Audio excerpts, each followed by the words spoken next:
Welcome to the Conscious Sexuality Summit. I'm your host, Mariah Freya, and I'm so glad you're tuning in today. And I'm looking forward to introduce you to our guest today.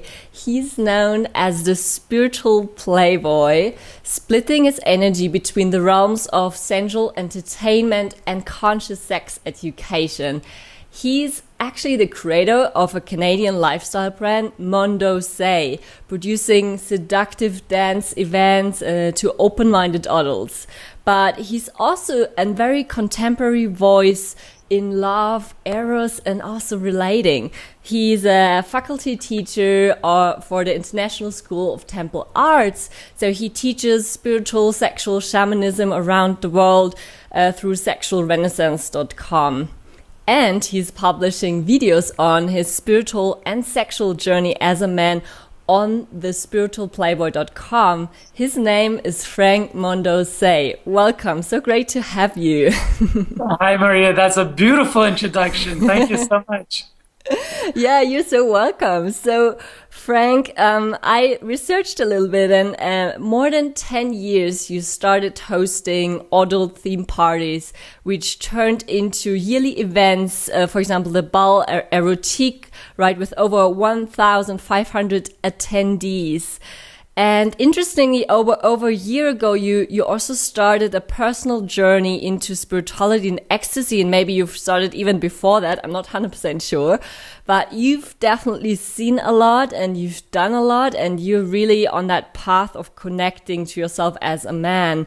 And that's why I would really, really love to chat with you about authentic masculinity.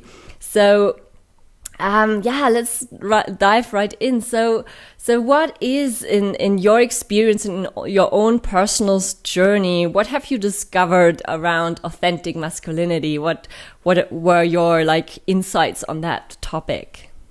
So I see it on a spectrum of two sides. One is like the essence of masculinity, and then what does it look like in form? So in the essence of masculinity, I learned through my own trials and tribulations that authentic masculinity is three things. It's holding space, creating safety, and witnessing without judgment. Of course, always with the reflection of the feminine in front of us. So a lot of times, the unhealthy masculine that wants to control and make things happen the way he wants will always be have an aggressive or bullying or competitive spirit. Whereas, and this was a big part of my story as well, how do you make it in the world today? How do you make it where there's competition and greed and separation? That is like almost the natural reflection of that. But what I came to learn when I started on my journey about 4.5 years ago, when I made my way through the sexual health, to the spiritual, sexual, shamanic experience, Anista, was that I learned that as a man, to show up in the world, it's very simple.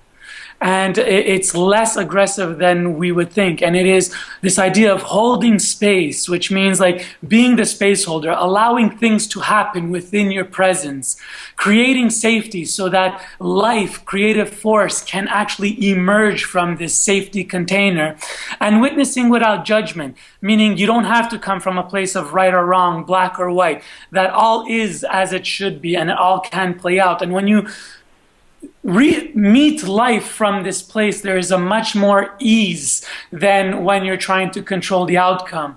And if you look at the form aspect, for me, it's like, okay, so what is the masculine? The masculine is alive, it is penetrating, it is force manifest.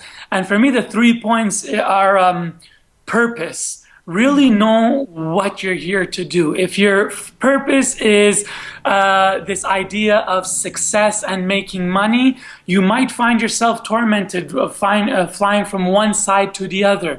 But if you really find that purpose that resonates in your heart, you have the direction. And with purpose, you need will. Will, that's desire to move forward, that penetrating force. And where is that will coming from? Is that will selfish, or is it something beyond oneself? Mm-hmm. And then finally, this idea of courage or valor, which is like bold daringness, bold determination, almost heroic. And that's what we need in life. And that's what I'm in the place where I realize that I'm a divine being and I am a conscious creator in this reality. And that I have to be bold enough to be in the places that are what we're seeing as sketchy or uncomfortable, and bring some love and light there in order to create advancement in the world. So that's what I think what the masculine energy is about. What do you think is really the main struggle for most men, that to really show up for their purpose, to, you know, really come more from that authentic place that you just said, that means like piercing through and being bold and having balls, you know, but even, you know, having that consciousness coming through all the time. Like, what's the main struggle for today's man? Oh, the main struggle for today's man, I think we have a few things. The first thing in relation to, look, I think the masculine, the men, we do what we do. We're launched into action through meeting the feminine. We want to be seen. We want to be loved. We want to have that connection. And one of the biggest issues men are having, struggles, is this idea of our role. In regards to the feminine. The feminine, they've come into this place of independence, but yet they still desire this being taken care of.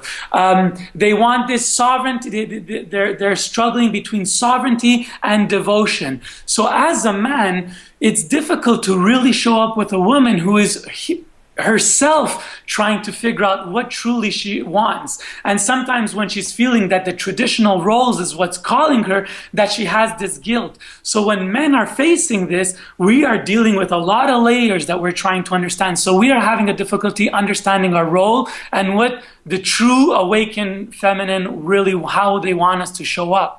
What was for you the key moment when you realized that, when you realized, oh my gosh, like I gotta figure out my own role, like I gotta, you know, show up for myself. Well, like, what was I was married. I was in a relationship for 14 years, and when you're married in a relationship, you see an individual on the daily. You see their struggles. You see their hopes and aspirations, but the conditioning of society, and then that internal struggle. So for me, the big aha was when I was trying to show up as a strong masculine and create the space with the limits, was received with anxiety, or like, I need my freedom, I want my freedom, and then giving freedom, but women not, in my experience, not really understanding what freedom is, that there is responsibility with freedom. So how does this all come together? And in the midst of that is sexuality. Mm-hmm. And for me, this is another struggle the masculine is having, is because what we understand as sexuality, what we are being taught from all the channels, is a consumeristic aspect of sexuality. We see it from the marketing, whether we're selling beer or cars, we're using sex as the driving force of attention. If they're speaking to women, they're using an image of beauty to create lack so that there is a demand. So, and then there's the whole spectrum of pornography, which is our visual consciousness, or our visual cues around what our acted sexuality should be.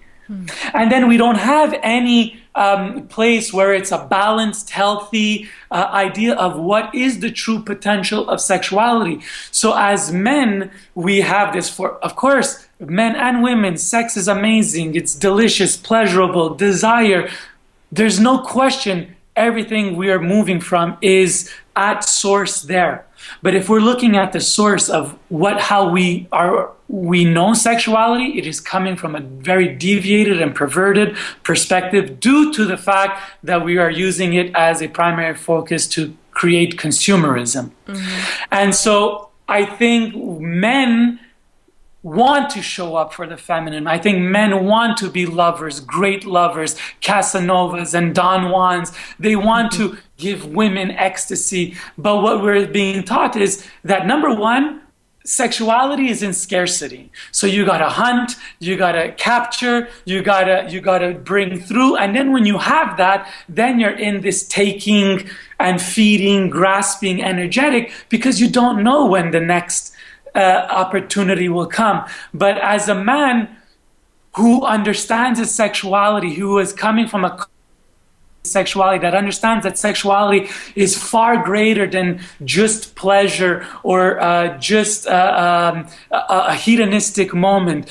that sexuality can actually be restorative and transformative. And what we do at the International School of Temple Arts with this training that we offer is that we really take boys on a journey to becoming priests. And what is the difference in that? Is that we are boys when we go around with an unhealthy sexuality of grasping and taking and seeing sexuality from the lack perspective.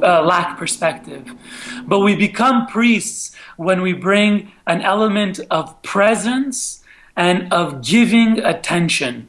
The idea of really let's look at this presence, that key presence, that consciousness. Like, why is that the key to that authentic man masculinity, that man within also myself, but also you? But being obviously a male in a male body, you also can act and role play that aspect even more and tune with that presence there more in. So tell me more about this key to really living masculinity more authentically. Right. So when you're coming from a place of conditioned sexuality, which is, let's say, pornographic or consumeristic, you're often in performance. You're in the mind. We're operating from the mind. What do? How do I act? How do I throw my hair back? How do I, eat her pussy perfectly? It's like, what's going on here? It's all this mind stuff. But all this stuff doesn't really have to come. All that's being requested from a ceremony of sexuality or a sexual ritual is complete presence. It's the idea of coming into stillness. When we're in stillness and presence and eye contact, it is at that point where we start to connect with the subtle realms. So sexuality is often best tasted when we are surfing on these subtle realms. And the subtle realms is being able to connect with our energies, our life force energy that flows within us and our partner. So when we are using breath, sound, and movement, these are to me the three keys of conscious sexuality. Is you show up in presence, you show up with the idea of wanting to be giving, to take a journey of ecstasy, not to get to an explosive end, but to ride these waves of bliss, building up, and instead of just going for the money shot, that we take the big breaths to take a calm so that we could surf on this, like the way I look at it, it's like being on a beautiful lake, sun is shining, we're surfing on the deliciousness. So to me, it's presence, breath, sound, movement. And what I like to tell men the most, the biggest key is when you're making love, get to know every part of her body. It's like, allow the tips of your fingers, not your hands, but just literally the tips of your fingers, especially when you're getting to know a woman, is really let the tips of your fingers discover every crevice of the feminine body. And this way you could find that you'll learn that the erogenous zones are much more than just the obvious ones. And that's where the magic is, because that's where you are able to bring out the feminine. And when the man is truly bringing out the essence and the deliciousness of the feminine, that's when we really feel most fulfilled, or like we have totally shown up and done our duty as a man. And what do you recommend for, exploring the partner? What kind of inner attitude would you recommend, to really come from that authentic place? And because so many men, as you said, have those boundaries, have those things that they've learned. They have to perform, they have to be hard and strong and porn-like and big cock and whatever, But they, it seems so hard for them to just slow down and just come back to that authentic, really, priest-like place, right? So what is really one of your number one practices to tap into this energy, to tap into this authenticness? Yeah, so for me, it's like really understanding that sexuality is can be a sacred path. It could be profane and fun and pleasurable, and it could also be a sacred practice. And when we bring our sexuality to the place of the sacred, we are really reaching to the core essence of what it is to be in this embodied form, to be on the altar of. Sorry about that. To be on the altar of the deep church of creation, that we actually create our lives, and that sexuality can be the prayer. So for me, what the practice is when I show up for a woman, I see her as the altar of which I'm praying on. Praying is this attitude of gratitude. It's an attitude of generosity. It's an attitude of grace. So when you're showing up to the altar, so if you could picture the visual of a beautiful, naked, delicious woman in front of you, and you show up at the altar, and your thing is not to take and devour, but really to have reverence and gratitude for this opportunity, and really understand that when your hands touch this body, it's like touching the Holy Grail. Or what's at the center of creation.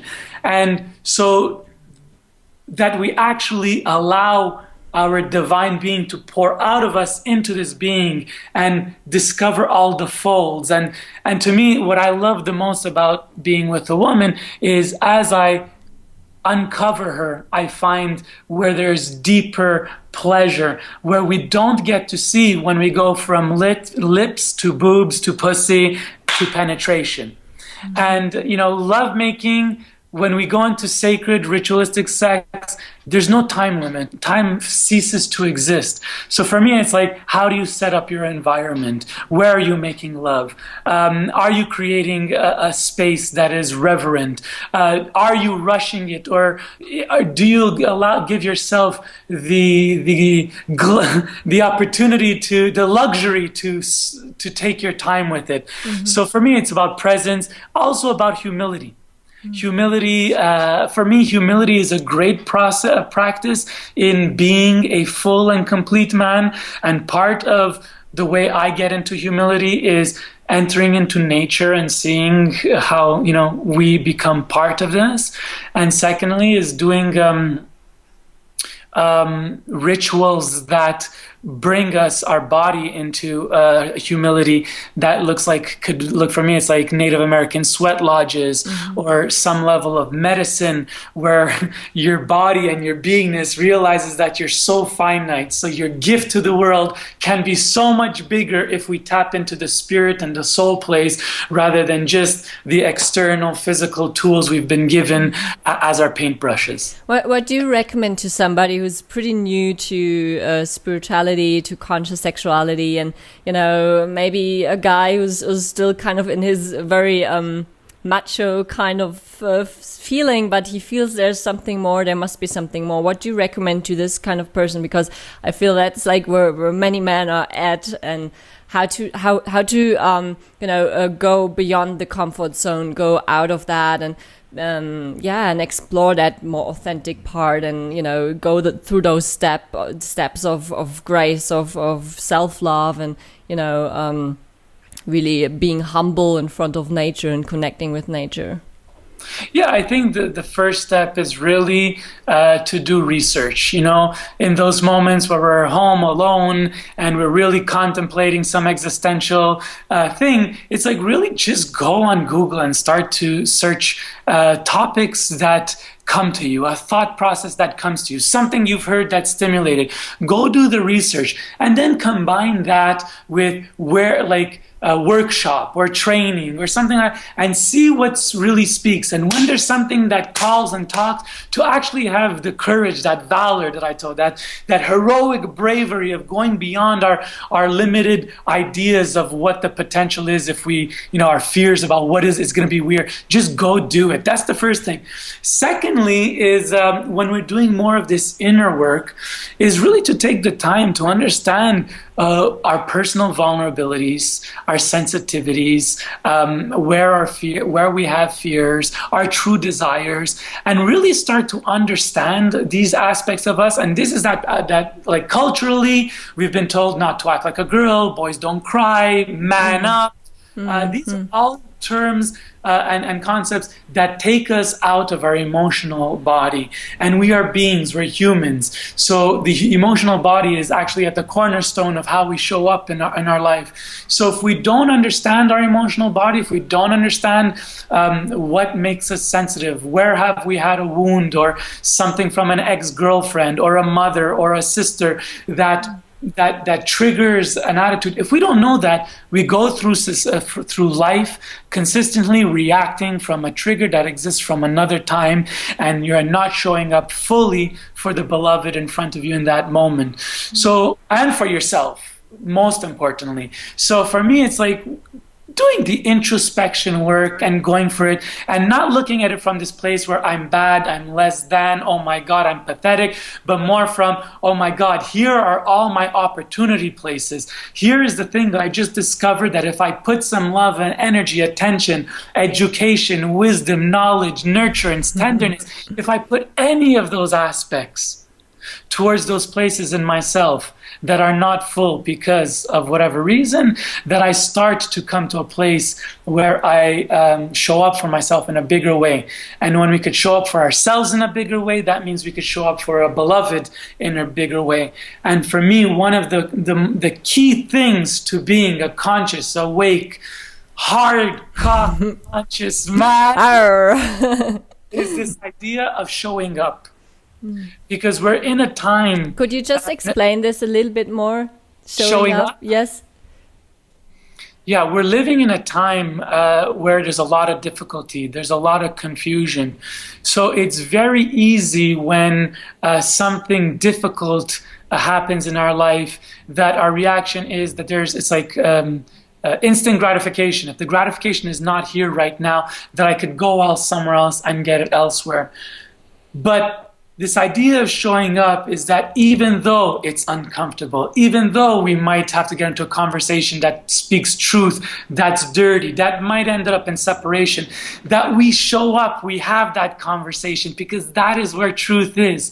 And as long as two individuals that show up for each other always give each other choice, that there is always the opportunity to grow greater. As long as I give you choice, you could say, yes, you Frank, you are not perfect, and I understand, and thank you for showing up with this uncomfortable conversation, but I understand that you're not perfect, and I choose to show up for you. But it's that choice of wanting to show up as well. So for me, I would say, like, this idea of avoidance, this idea of deception, this idea of lies, this is all old paradigm.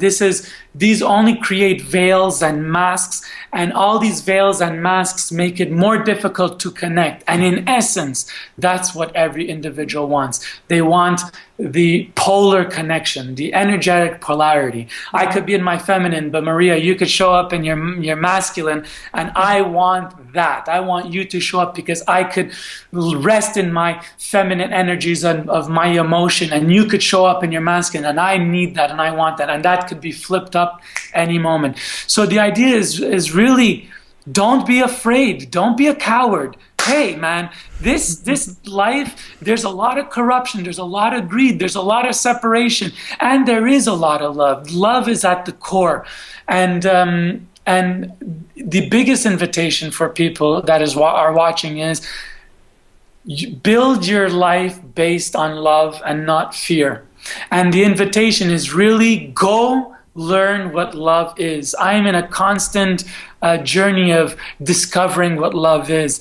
The love we've been sold, this idea of romance, Disneyland, happily ever after, this is not love. Love is a bit sometimes dirtier, that you actually have to dig deeper and go beyond your personal desires, go beyond your personal wants in the moment, which is dominated by the ego and the need to justify oneself. But love is much deeper.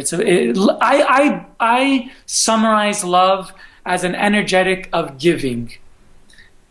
My experience of love, the way I could play with love, is one directional, and it's giving. And if my energy of that I'm speaking of love is not in the direction of giving, it's not love. I also believe that if I give without expectation, that I know that when I give love, it's not a one-to-one ratio, it's not a one-to-one relationship. That when I give love without expectation, I can rest in the faith that universal law says I will receive love. Maybe not from the target of my desire and emotion. And that's what I'm saying. So when you're giving love with the idea of trying to target and acquire somebody, it's actually with expectation. So it's less. It's more of lack or want or something like that. So all I'm trying to say is love is a trip, man, and it takes work. And, Amen to that.